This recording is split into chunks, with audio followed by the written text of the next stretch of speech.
Hello दोस्तों, उम्मीद करता हूँ आप अच्छे होंगे। आज मेरा टॉपिक है शराब। जी हाँ, आपने बिल्कुल ठीक सुना, आज मेरा टॉपिक है शराब।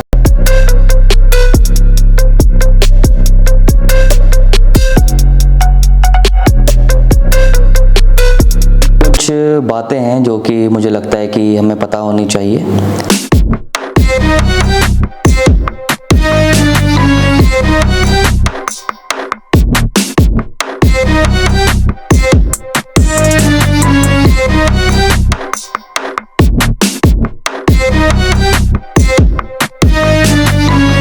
मेरा इस वीडियो का मकसद ये नहीं है कि आप शराब छोड़ें। आपको सिर्फ इन बातों का ध्यान रखना है। आइए जानते हैं कि इस वीडियो में हमारे लिए क्या है।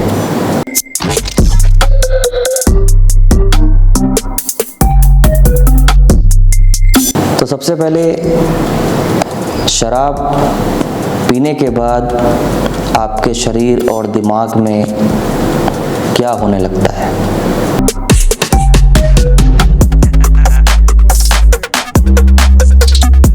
शरीर के अंदर जाती है, पूरे शरीर के ऊपर रासायनिक बदलाव होने लगता है।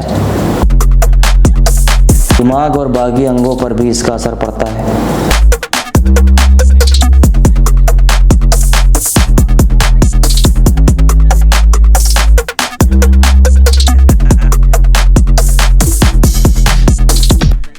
और अक्सर स्थिति इतनी गंभीर हो जाती है कि अनकंट्रोल्ड हो जाती है। देखा ही होगा आपने। दोस्तों, एक बार घूंट निकलने के बाद शराब तेजी से खून में घुल जाती है, ब्लड में घुल जाती है और शरीर के सभी हिस्सों में पहुंचती है, सारे हिस्सों में पहुंचती है। अगर एक गर्भवती महिला शराब पीती है, जी हाँ, महिलाएं भी शराब पीती हैं। अगर एक गर्भवती महिला शराब पीती है तो उसके पेट में पल रहे बच्चे तक भी ये शराब पहुंचती है। और जानते हैं, दरअसल गले में उतरने के बाद शराब पहुंचती है आपके पेट में। कहाँ पहुंचती है? आपके पेट में, जहाँ केवल जितनी भी आपने पी है 10% वहाँ पर एब्जॉर्ब हो जाती है। 10% शराब एब्जॉर्ब होती है और बाकी की शराब जाती है आंत में पहुंचती है। आंत में खून की नलियां इसे सोख लेती हैं, एब्जॉर्ब कर लेती हैं, कोशिश करती हैं। हमारा लीवर, ये बहुत इंपॉर्टेंट है, हमारा लीवर केवल 15 ml प्रति घंटा 15 ml प्रति घंटा, यानी कि 30 ml जो लोग लेते हैं, जैसा कि आपको जानकारी है, उसका हाफ 15 ml प्रति घंटा, 1 घंटे में लीवर मेटाबोलाइज कर पाता है। मेटाबोलाइज कर पाता है मतलब उतने अमाउंट की अल्कोहल को, उतने अमाउंट की शराब को एनर्जी में कन्वर्ट कर पाता है, सिर्फ इतना। यानी कि अगर 15 ml के ऊपर आपने शराब पी तो क्या होगा? तो वो शराब आपके शरीर में जमने लगती है और आपका शरीर नशे के संकेत देने लगता है। दोस्तों, शराब आपके लीवर में 2 एंजाइम की हेल्प से मेटाबोलाइज होती है, यानी कि लीवर कोशिश करता है कि किसी तरह से उसे ऊर्जा में कन्वर्ट कर पाए, क्योंकि जो भी हम खाना खाते हैं, पीते हैं, हमारे लीवर का काम उसे मेटाबोलाइज करने का है, ऊर्जा में कन्वर्ट करने का है। 2 एंजाइम होते हैं, इनके नाम है ADH एंड ALDH। अब ADH क्या करता है? ADH का काम हैंगओवर कराने का है। जैसे ही लीवर में शराब पहुंची, अल्कोहल पहुंचा, लीवर मेटाबोलाइज करने की कोशिश करता है। 15 ml को ही मेटाबोलाइज कर पाता है 1 घंटे में। इसके पास 2 एंजाइम है, एक है ADH, दूसरा ALDH। ADH का काम क्या है? ADH के पास जब अल्कोहल पहुंचता है, शराब पहुंचता है, तो इसे एसिटल्डिहाइड में बदल देता है। एसिटल्डिहाइड एक साइंटिफिक नेम है, केमिकल नेम है। आप ऐसा समझें कि जहरीला मिक्सचर बना देता है और इसकी वजह से हमें जो सिर में दर्द होता है, हैंगओवर होने लगता है, वो इसी की वजह से होता है। उसके बाद जो प्रोसेस होता है वो दूसरे एंजाइम की हेल्प से होता है जो कि लीवर कर रहा है, जिसका नाम है ALDH। अब ALDH क्या करता है? ALDH उस अल्कोहल को, शराब को एसिटिक एसिड यानी कि विनेगर में कन्वर्ट करता है, एसिटिक एसिड में कन्वर्ट करता है, विनेगर में कन्वर्ट करता है, कन्वर्ट करके मेटाबोलाइज करने की कोशिश करता है। दोस्तों, 2 ड्रिंक के बाद, 2 ड्रिंक्स आपने ली, तो 2 ड्रिंक्स के बाद जो थोड़े से लक्षण नजर आने लगते हैं नशे के, 2 ही ड्रिंक्स के बाद, क्योंकि नॉर्मली तो लोग वही 30 के आसपास लेते हैं, जो भी है 30 ml, तो 30 ml गया, फिर पेट में गया, हाथ में गया, उसके बाद लीवर में गया, 15 ml 1 घंटे में मेटाबोलाइज हुआ और उधर भी प्रोसेस हो रहा है। उतने में क्या होता है? आपने दूसरा ड्रिंक ले लिया। अभी दूसरा ड्रिंक क्यों लिया इसकी भी बात करेंगे आगे, ओके? क्योंकि शराब पीने के बाद अच्छा लगने लगता है। अभी ये अच्छा क्यों लगता है इसकी भी बात करेंगे। 2 ड्रिंक्स के बाद जो थोड़े से नशे के लक्षण नजर आने लगते हैं, इसी वजह से आप कुछ ऐसा करने लगते हैं जो शायद होश में आप ना करना चाहते हैं। जैसे अपने बॉस से बहुत ज़्यादा फ्रेंडली होने की कोशिश, और भी बहुत सारे एग्जाम्पल्स हैं, आपने एक्सपीरियंस किए होंगे। आगे देखते हैं। अब क्वेश्चन ये उठता है कि शराब हम पी रहे हैं, इतना सब देखा हमने, कॉम्प्लिकेटेड प्रोसेस चल रहा है बॉडी के अंदर, तो शराब हमसे सारे काम करवा कैसे लेती है? जैसा कि मैंने कहा कि हमें अच्छा लगता है शराब पीने के बाद, फील गुड होता है। आइए जानते हैं इसके बारे में, आगे देखते हैं क्या है शराब हमसे ये सब कैसे करवाती है। एक्चुअल में क्या होता है दोस्तों, हमारे दिमाग में होते हैं 2 तरह के न्यूरॉन्स। एक है गाबा न्यूरॉन्स, नाम आपने सुना होगा, गाबा न्यूरॉन्स, जिन्हें स्टॉप न्यूरॉन्स भी कहते हैं, और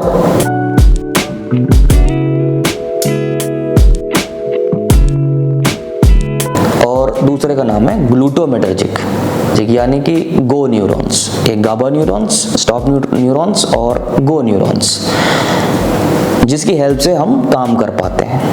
हमारे दिमाग में ये न्यूरॉन्स होते हैं। अब शराब क्या करती है? शराब इन दोनों न्यूरॉन्स के ऊपर असर डालती है, इनके फंक्शन को बिगाड़ देती है, इसके फंक्शन को बिगाड़ देती है, यानी कि हमारा दिमाग का जो मैक्सिमम पोर्शन है वो एक बेहोशी की स्टेज में जाने लगता है, क्योंकि पूरा प्रोसेस ही बिगड़ गया है। दिमाग को समझ नहीं आता कि हो क्या रहा है जब हम शराब पीते हैं। तो जब इन दोनों न्यूरॉन्स को शराब प्रभावित कर देती है, तो कुल मिलाकर हमारे दिमाग का काफ़ी ज़्यादा हिस्से में काम ठप पड़ जाता है, एकदम ठप। हमारे दिमाग में एक हिस्सा ऐसा होता है दोस्तों जो बहुत ज़्यादा एक्टिव होता है, जिसे कहते हैं प्रीफ्रंटल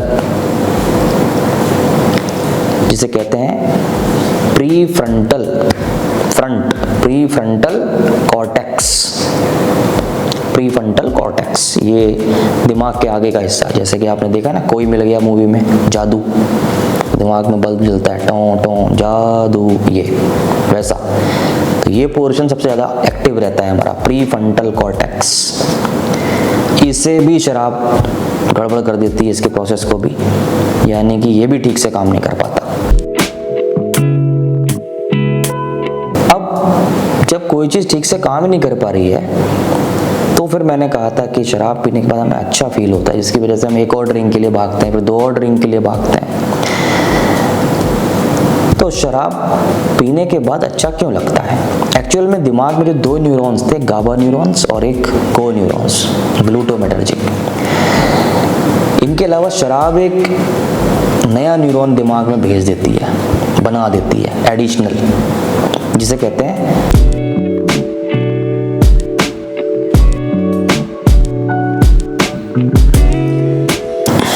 फील गुड न्यूरोट्रांसमीटर, या डोपामीन इसका नाम है। या तो ये बना देता है या दिमाग में बिल्कुल पैसिव यानी कि बिल्कुल सुस्त पड़ा रहता है, इसको एक्टिव कर देती है। और जो बाकी हमारे काम कराने वाले न्यूरॉन्स हैं, गाबा न्यूरॉन्स और गो न्यूरॉन्स, ग्लूटामेटर्जिक, उनको डिस्टर्ब कर देती है, प्रीफ्रंटल कॉर्टेक्स को डिस्टर्ब कर देती है। मतलब आप ठीक से काम मत करो, ये काम करो, शराब पी रहे हो और पीने लगो, आप ऐसा फील करो कि बहुत अच्छा लग रहा है मुझे तो शराब पीने के बाद। तो ये डोपामीन को एक्टिव कर देती है, यानी कि फील गुड न्यूरोट्रांसमीटर। ये फील गुड न्यूरोट्रांसमीटर में बार बार एहसास कराता है, बार बार एहसास दिलाता है। और क्या एहसास दिलाता है? फील गुड का एहसास दिलाता है। और हम एक और ड्रिंक के लिए भागते हैं। 3-4 ड्रिंक्स के बाद, यानी 3-4 ड्रिंक्स का मतलब आप समझ रहे हैं, 15 ml प्रति घंटा मेटाबॉलाइज हो रहा था। अब 3-4 ड्रिंक आपने ले लिए तो इसका मतलब कितना पहुंच गया? 4 ड्रिंक का मतलब 120 ml अगर लाइट आपने ली है, 30 ml, 3 चौक 12, तो उस 120 ml में से कितना मेटाबॉलाइज हुआ होगा 1 घंटे में? 15 ml के आसपास। यानी कि हैवी अमाउंट आपके शरीर में जमा हो गया दोस्तों, जमा हो रहा है, जिसकी वजह से नशे के संकेत हो रहे हैं, उठपटांग हरकतें आप कर रहे हैं जो कि आप होश में नहीं करना चाहते हैं। अब आगे क्या होता है? तो 3-4 ड्रिंक्स के बाद शरीर में 50 ml शराब जमा होने के बाद के आसपास जमा हो जाती है ऑलमोस्ट। फिर जो होता है, फिर तो आप जानते हैं आगे क्या होता है। नशे के और दूसरे असर भी दिखने लगते हैं, जैसे पैर लड़खड़ाना। अब आपने और ड्रिंक्स बढ़ाई तो और दिक्कत होगी। प्रोसेस तो पहले ही पूरा डिस्टर्ब हो चुका है, सारे न्यूरॉन्स डिस्टर्ब हो गए हैं। फील गुड काम कर रहा है, वो बार बार शराब पिलवा रहा है आपको, आप पीते जा रहे हैं, पीते जा रहे हैं, पीते जा रहे हैं, उससे शरीर में शराब जमा होती जा रही है, होती जा रही है। पूरा प्रोसेस डिस्टर्ब हो गया पूरी बॉडी का, खास तौर से दिमाग का। दिमाग की प्रोसेस सुस्त हो जाती है दोस्तों, आपके सोचने समझने की शक्ति प्रभावित होती है, सुस्त हो जाती है। अब आपको ऐसा लग रहा होगा अरे इतनी सारी बातें हैं तो हमें शराब एकदम छोड़ देनी चाहिए। छोड़ नहीं पाएंगे आप, बताता हूं मैं, आप सुनते रहिए ध्यान से। सारे इलाज है, छोड़नी नहीं है। परेशान मत होइए जो लोग सोच रहे हैं ये वीडियो को देखने के बाद कि अरे अब तो पूरा दिमाग की बत्ती चल गई है, बिल्कुल छोड़ दूंगा। नहीं छोड़ पाओगे। देखो, कम कर सकते हो, कम हो सकता है, या और क्या हो सकता है बताता हूं आपको आगे। जुड़े रहिए मेरे साथ।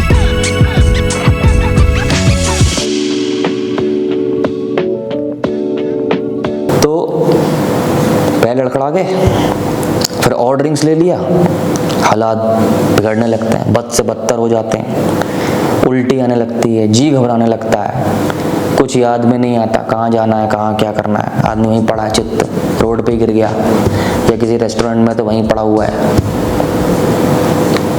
इसमें तो ड्राइविंग और राइडिंग तो बिल्कुल करनी ही नहीं चाहिए। जो दोस्त साथ में हैं तो उनको रिस्पॉन्सिबिलिटी लेनी चाहिए अगर वो थोड़े होश में हैं तो। अदरवाइज जहाँ है भैया वहीं सो जाओ, जब उतरेगी होश आएगा घर चले जाना। यही इलाज है, ये नहीं कि आप निकल के भाग रहे हैं कहीं के कहीं। अब देखिए आगे क्या होता है। तो ठीक से सोच भी नहीं पाता आदमी, हाइपरथर्मिया यानी कि टेम्परेचर बॉडी का बढ़ जाता है, 104 डिग्री फ़ारेनहाइट से ऊपर पहुंच जाता है, जिसकी वजह से हाइपोवेंटिलेशन भी होने लगता है। यानी कि हम जब सांस लेते हैं उस समय बहुत सारे ड्रिंक करने के बाद वो भी बहुत लो रेट पे लेते हैं, बहुत धीमी हो जाती है सांस की गति। यानी कि हमारे खून में, हमारी बॉडी में जो खून है उसमें कार्बन डाइऑक्साइड CO2 की मात्रा बढ़ने लगती है। इन सब हालातों से बचने के लिए जरूरी है कि आपका कंट्रोल शराब के ऊपर हो, ना कि शराब आपको कंट्रोल करे। यानी कि इतनी सब इंफॉर्मेशन के बाद आपको ये ध्यान रखना है कि भैया लिमिट के अंदर ही मुझे करना है या फिर कम ही करना, उससे भी कम ही करूं तो ज़्यादा अच्छा है। फील गुड तक बस 15 ml 1 घंटा 50 फील गुड हो गया, ठीक है, उसके आसपास चले जाइए, 30 के आसपास चले जाइए, फील गुड हो रहा है बस ठीक। वो क्रिटिकल सिचुएशन में मत जाइए। अगर आपको इतना ही शौक है, आप छोड़ नहीं पा रहे हैं तो इतना कर सकते हैं आप। मेरा कहने का मतलब है शराब आपको कंट्रोल ना करे, आप उसको कंट्रोल करें। इसलिए आपके दिमाग का सही रहना बहुत ज़रूरी है। तो करना क्या है दोस्तों, इसमें आपको सिंपली ऐसे हालातों से बचने के लिए शराब पीते वक्त आपका दिमाग ओपन रखना है। आपको ये नहीं कि दोस्त पीते जा रहे हैं आप पीते जा रहे हैं, ऐसा नहीं करना है। फेंक दीजिए साइड में, पता ही ना चले उसको। अपने हिसाब से पीजिए। You control your alcoholism. आपकी शराब आपको कंट्रोल नहीं करनी चाहिए। और देखिए, अगर आपने शराब पी है तो इसका पता मूत्र की जांच से चल जाता है। इसकी मौजूदगी में 3 से 5 दिन तक रहती है, 3 to 5 days। खून में 10 से 12 घंटे। और अगर आपके बालों का चेकअप हो गया, बालों की जांच हो गई, तो 90 दिनों तक अल्कोहल के पार्टिकल्स उसमें रहते हैं। यानी कि वो दिखाते हैं कि पिछले 90 दिनों के भीतर आपने शराब का सेवन किया है। और जो बेस्ट ट्रीटमेंट है कि जिससे आपको आपका दिमाग हेल्दी रहेगा, तो ही आप सब चीज़ कंट्रोल कर पाओगे। आपके न्यूरॉन डिस्टर्ब हो जाएंगे तो फिर आप कुछ नहीं कर पाओगे। वो तरीका है मेडिटेशन। जी हाँ दोस्तों, सबसे बेस्ट तरीका है मेडिटेशन। जो फील गुड आप करते हैं ना शराब पीने के बाद, वो फ्री में ही हो जाएगा आपको। जितनी आपकी उम्र है उतने मिनट तक कम से कम आप मेडिटेशन करिए। 30 की उम्र है, 30 मिनट तक करिए। 40 है, 40 मिनट तक करिए एक बार में। बस सांस को लेना है, छोड़ना है, एक्सेल लेना है। यूट्यूब पे बहुत सारे वीडियोस मिल जाएंगे आपको, इंटरनेट पर आप सर्च कीजिए, उनको लगाइए। जो भी म्यूजिक आपको पसंद है, बहुत सारे लेक्चर उसमें होते हैं, जो भी लगाना है आप लगाइए। बैठिए बुद्ध की तरह। अब आप सोचेंगे 40 मिनट कैसे बैठूं? 24 घंटे में 40 मिनट है भाई। फील गुड करना है कि नहीं, बिना शराब पिए, और दिमाग भी अच्छा रहना चाहिए। वहाँ फील गुड करा रही है शराब, लेकिन बाकी सारे न्यूरॉन का खेल ही बिगाड़ दिया, पूरे शरीर का खेल बिगाड़ दिया। लीवर विनेगर बना रहा है, आपके दिमाग का प्रोसेस स्लो हो रहा है। आपको वो सब करना है तो आप वो कंटिन्यू करिए, और उस सिचुएशन से बचना है तो इसमें जाइए। मैंने तो ये नहीं कहा कि आप छोड़ दीजिए, मैं कह रहा हूँ कि आप उसको कंट्रोल कीजिए, वो आपको कंट्रोल नहीं करनी चाहिए। ये मेरा कहना है।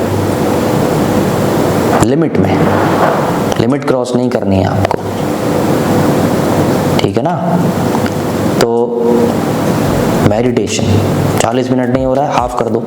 20 मिनट तो कर लोगे, 20 मिनट करो। 20 मिनट भी नहीं करो, हाफ कर दो।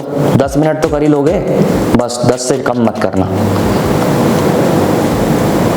5 तो कर ही लोगे, लेकिन 5 से 10 तक जाना है आपको। एक हफ्ता 5 मिनट करिए, फिर 10 मिनट तक जाइए। पहले दिन से ही आपको फील गुड होना शुरू हो जाएगा। ये मेडिटेशन का आजमाया हुआ नुस्खा है, एकदम फ्री। सुबह दोपहर शाम 24 घंटे में कभी भी मेडिटेशन आप कर सकते हो, कहीं भी कर सकते हो, कैसे भी कर सकते हो, बैठ के, उठ के, लेट के। बस स्टेबल रहना है, स्टिल रहना है। Exhale inhale, exhale inhale. सांस खींचनी है, होल्ड करनी है, छोड़नी है। तो वीडियो आप लगा लेंगे, कुछ म्यूजिक लगा लेंगे, उसमें कुछ लेक्चर बताते रहते हैं, वो ऐसे करो, ऐसे करो, ऐसे करो, वैसे वैसे करते जाओ। निकल जाएंगे 10-15 मिनट हो जाएंगे आराम से आपको। स्टार्टिंग में इधर उधर का सोचेंगे आप, दिमाग में उधर उधर के ख्याल आएंगे, आने दीजिए। स्टार्टिंग में आएंगे, सबके आते हैं।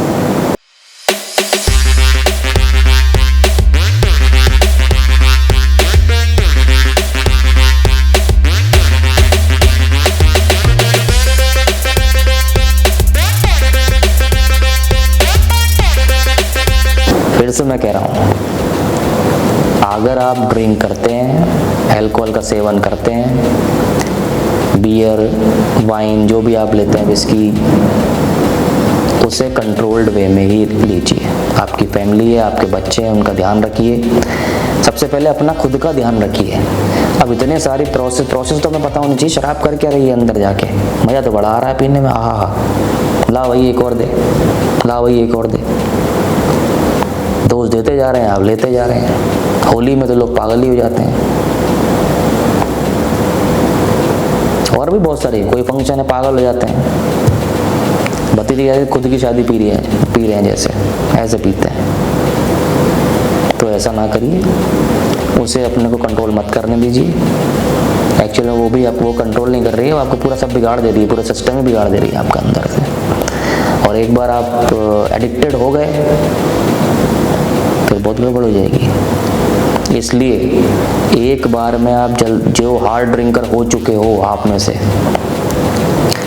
वो एकदम कम, जैसे बहुत ज़्यादा आप लेते ही हैं, आपकी हैबिट हो गई है, तो धीरे धीरे करके कम करिएगा।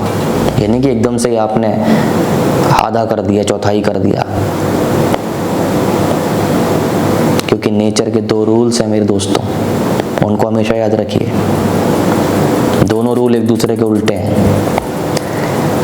क्योंकि मैं लेक्चरर हूँ, बच्चों को समझाता हूँ, पढ़ाता हूँ, तो हमेशा मैं ये एग्जांपल देता हूँ कि अगर आपको कोई चेंज लाना है, बच्चे कहते हैं बहुत देर तक नहीं पढ़ पाते, अब ऐसे ही आपका शराब नहीं छोड़ पाते या कम नहीं कर पाते। तो नेचर के जो 2 रूल हैं, दोनों एक दूसरे के उल्टे हैं। पहला रूल है, एक रूल है, पहला कहिए आप दूसरा कहिए। एक रूल है कि कहते हैं ना, संसार परिवर्तनशील है, मतलब हर चीज बदलती रहती है, क्षण क्षण पल पल हर चीज बदलती है। और एक रूल है जो है कि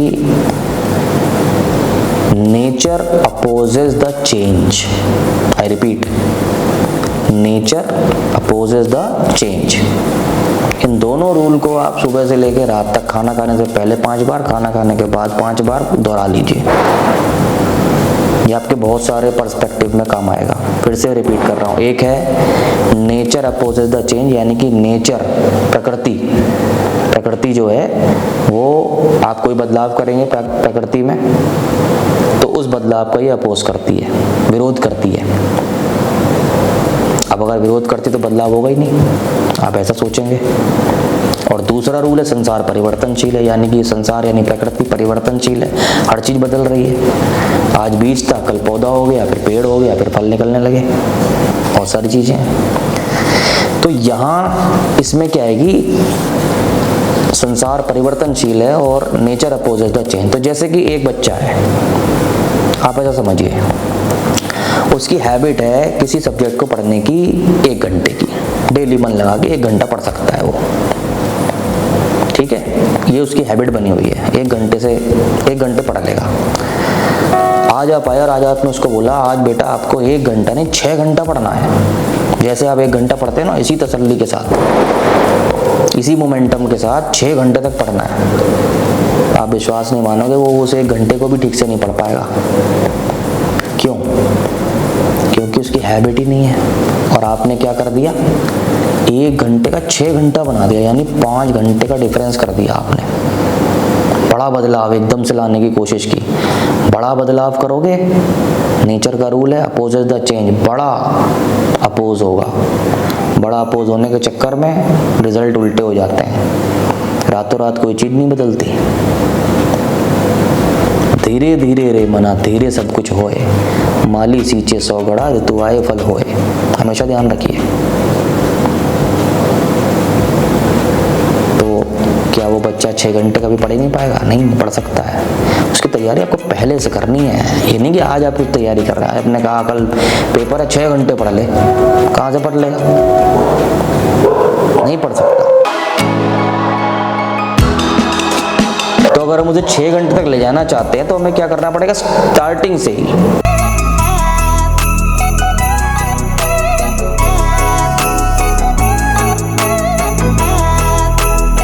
तो इसमें क्या हुआ कि बहुत बड़ा अपोज हो गया। इस सेम एग्जाम्पल को देखिए, वो बच्चा 1 घंटा पढ़ता है। आज आपने उसको बोला बेटा 1 घंटा 15 मिनट पढ़ना है। आप बताइए पढ़ लेगा कि नहीं? 15 ही मिनट तो है, पढ़ लेगा। 1 घंटा रोज पढ़ता हूँ, 15 मिनट पढ़ना और एक्स्ट्रा, 1 घंटा 15 मिनट हो गया। ऐसे ही 1 हफ्ता करके अब उसकी हैबिट 1 घंटा 15 मिनट हो गई। फिर आप धीरे धीरे 5-10 मिनट बढ़ाइए, खुद ही बढ़ाना लग जाएगा। मुझे अच्छा फील होने लगेगा कि थोड़ा 1.5 घंटे तक आ गया, 2 घंटे भी कर सकता हूँ। या टॉपिक वाइज कर रहा है तो 10 टॉपिक कर लिए तो अब 12 टॉपिक कर सकता हूँ, या 4 टॉपिक थे तो अब 6 टॉपिक कर सकता हूँ। ये तो नेचर अपोजेस द चेंज, बड़ा बदलाव एकदम लाने की कोशिश करेंगे, उल्टे रिजल्ट मिलेंगे। जो रिजल्ट मिल रहे थे पहले वो भी नहीं मिलने में लगेंगे, उनमें भी गड़बड़ हो जाएगी। इसलिए ग्रेजुअल चेंजेस करने हैं आपको। तो अगर आप बहुत हार्ड ड्रिंकर हो चुके हो, एकदम से छोड़ दोगे, उल्टा रिस्पॉन्स आएगा, बॉडी से उल्टा रिस्पॉन्स आने लगेगा, तबीयत खराब हो जाएगी, बीमार हो जाओगे आप। ठीक है ना। या कोई भी ड्रॉबैक्स हो सकते हैं, डिपेंड करता है कि वो केमिकल जो है आपकी बॉडी को किस तरह से उसने हैबिट बनाई है, सारे प्रोसेस को डिस्टर्ब करके। वो देख लिया आपने कैसे डिस्टर्ब हो रहा है, प्रोसेस तो डिस्टर्ब हो रहे हैं। अब हर बॉडी अलग अलग है, अंदर जाके उन्होंने ये कॉमन डिफरेंस है, कॉमन प्रॉब्लम क्रिएट किया। बाकी और क्या होने वाला है बॉडी में वो आपकी बॉडी को पता है। ठीक है, तो ये बात आपको ध्यान रखनी है। संसार परिवर्तनशील है, संसार में परिवर्तन होता है, क्षण क्षण पल पल थोड़ा थोड़ा थोड़ा थोड़ा परिवर्तन होता है। इतना परिवर्तन होता है कि पता ही नहीं चले। जैसे 1 घंटे का 1 घंटा 15 मिनट किया, पता ही नहीं चला। 15 मिनट एक्स्ट्रा किया, ना के बराबर चेंज हुआ, हंसते हंसते उसने पढ़ लिया। और 1 घंटा 6 घंटा बना दिया आपने तो गड़बड़ हो जाएगी। बिल्कुल वैसे ही है जैसे कि मुर्गी रोज अंडा देती थी सोने का, सुनी है ना आपने स्टोरी। उसने सोचा कि सारे अंडे आज ही निकाल लेता हूँ, सारे अंडे निकालने गया, वो जो रोज एक मिल रहा था वो भी गया, उस दिन वाला अंडा भी गया और आगे तो मिलने ही मुर्गी खत्म हो गई। तो दोस्तों, शराब आपको कंट्रोल नहीं करनी चाहिए, आपको उसे अपने कंट्रोल में रखना है। सिंपल स्टोरी ये है। मिलते हैं अपनी नेक्स्ट वीडियो में। Bye bye.